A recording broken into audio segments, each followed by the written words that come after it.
Assalamualaikum warahmatullahi wabarakatuh. Salam sejahtera.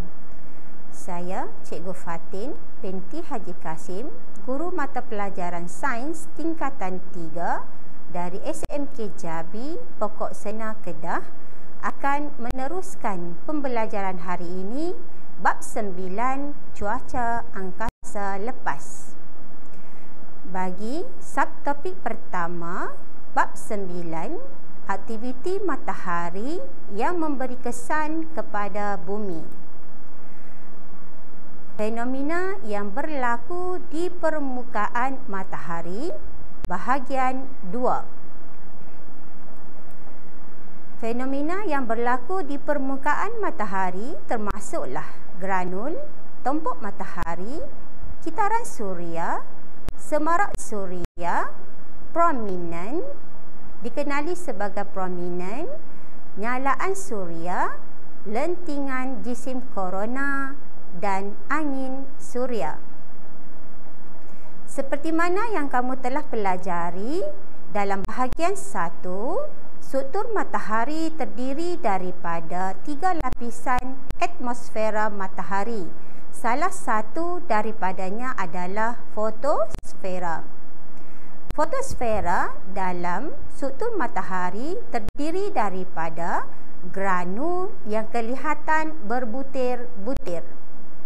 Granul ialah bahagian atas zon perolakan bagi plasma yang sangat panas dengan suhu tertinggi 5,800 darjah Celsius.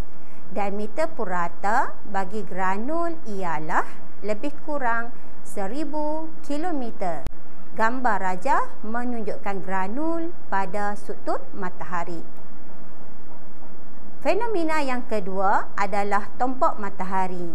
Cuba lihat gambar rajah. Kawasan gelap merupakan tompok matahari di permukaan matahari. Kenapa tompok matahari gelap? Kerana ianya bersuhu lebih rendah daripada kawasan sekitar yang terdiri daripada granul.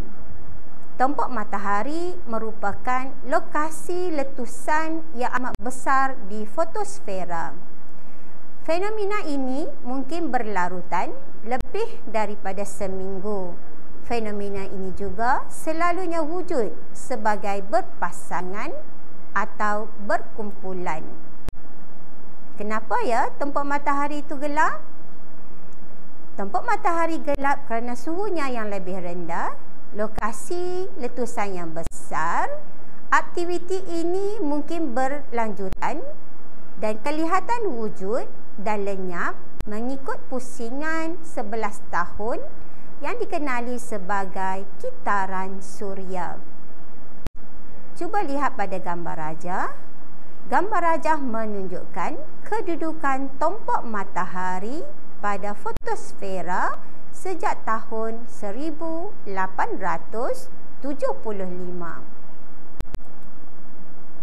Baiklah, fenomena yang terakhir untuk bahagian 2 adalah semarak suria.